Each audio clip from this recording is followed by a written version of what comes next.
Assalamualaikum warahmatullahi wabarakatuh. Saudara-saudara sekalian, bicara tentang monyet Rizik Syihab itu nggak ada habisnya. Tapi bukan bicara positif-positif, bukan. Soalnya karakter Rizik itu negatif semua. Bagaimana nggak negatif? Dia itu tukang adu domba, tukang fitnah, tukang provokasi, tukang merendahkan kiai-kiai pribumi, tukang merendahkan orang lain, tukang merendahkan pemerintahan Indonesia, pokoknya semuanya direndahkan. Tukang nantang-nantangin orang, tukang nantang perang pribumi, pokoknya orang ini itu melebihi iblis ya. Iblis saja nggak begitu, iblis saja nggak pernah menantang-nantang. Ini si monyet Rizik Syihab ini semua orang ditantang. Jadi jelas kelakuannya melebihi iblis. Padahal dia ngaku cucu Nabi. Tidak mungkin dia cucu Nabi. Kalau cucu Nabi kelakuannya, karakternya, moralnya nggak seperti itu. Setidaknya kalau cucu Nabi itu kalem, berilmu, ngalim, tidak banyak omong, tidak suka adu domba, tidak suka memfitnah, ya kan, tidak suka merendahkan orang lain. Itu paling tidak ciri-ciri cucu Nabi.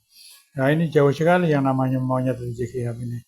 Semuanya ditantangin. Kemarin aja barusan nantang perang ya pada grup-grup monyet, ormas monyet, jenderal monyet.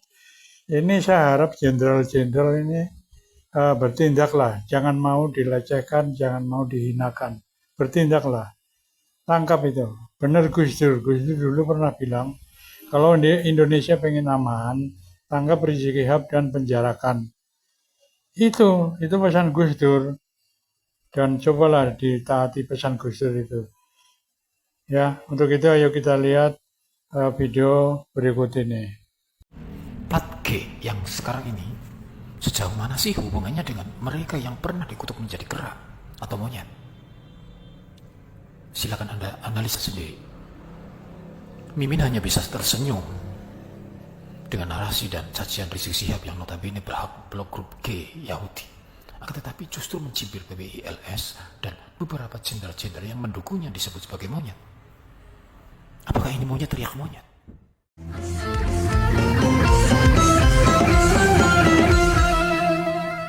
Enggak, ini enggak boleh dibiarkan lagi, saudara. Ini sudah kelewat batas. Ulama-ulama besar Islam seenaknya mereka hina. Dan ini bukan baru pertama kali. Maka itu saya lihat ini enggak boleh dibiarkan. Maka itu berdasarkan pertemuan ini, saudara, saya mau sampaikan nih kepada monyet yang didukung oleh sejumlah jenderal-jenderal monyet, saudara. Ada oknum-oknum jenderal-jenderal monyet yang mendukung ormas monyet ini, saudara. Sampaikan kepada mereka, saudara. Capek kita. Kalian setiap hari menghina, memfitnah, capek. Kita perang aja deh. Kita perang aja. Saya siap untuk kobarkan perang melawan mereka dengan backingnya, sudah. Takbir.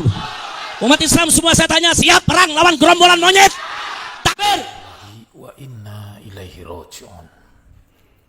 Bapak Rizik Syihab, seorang imam besar para habaib di Indonesia, dan telah mengklaim sebagai keturunan Nabi Shallallahu Alaihi Wasallam.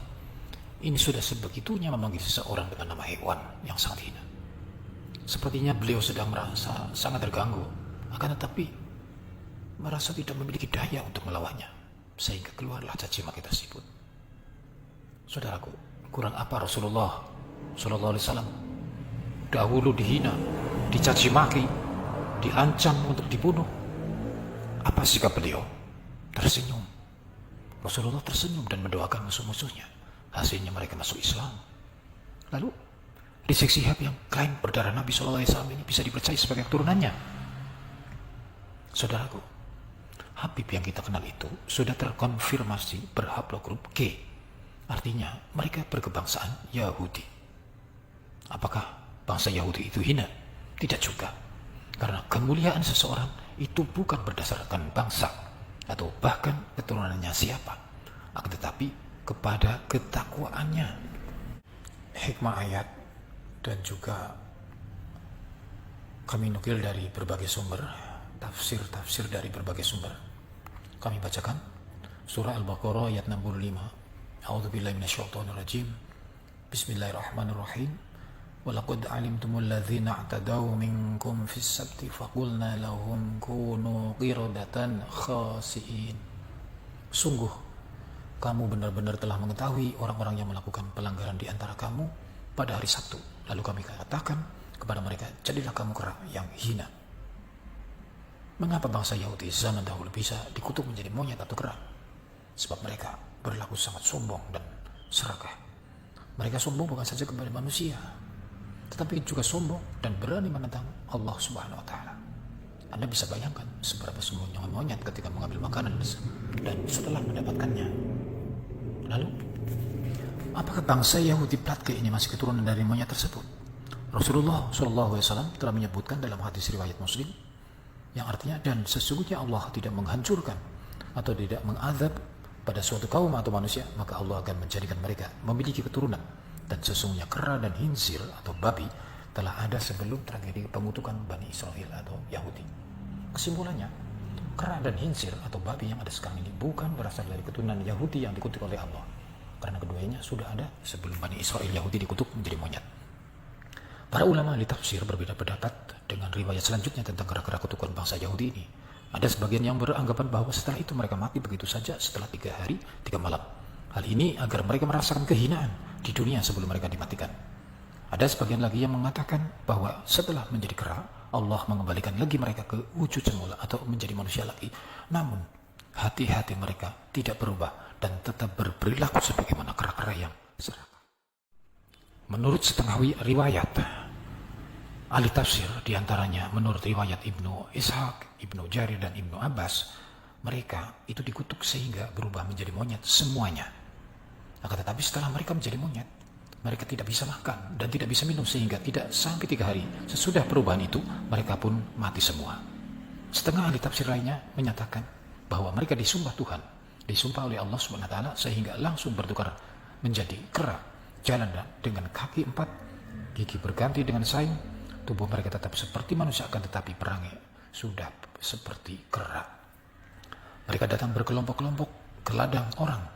Bukan saja hasil ladang itu dimakannya sekenyang perut sampai berlebih sehingga terlihat di lehernya, akan tetapi batang-batang pisang, ketela, jagung yang mereka temui dirusaklah dan juga dipatahkan.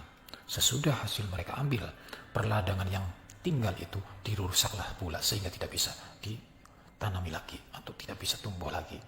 Kalau mereka dikejar pemiliknya, mereka pun berlari dan dari kejauhan, dari hutan-hutan, mereka mencibir, mencaci maki orang-orang yang mengejarnya atau pemilik ladangnya. Dari pernyataan Rizik Syihab ini, apakah ini yang disebut monyet, teriak monyet? Wallahu a'lam bishawab.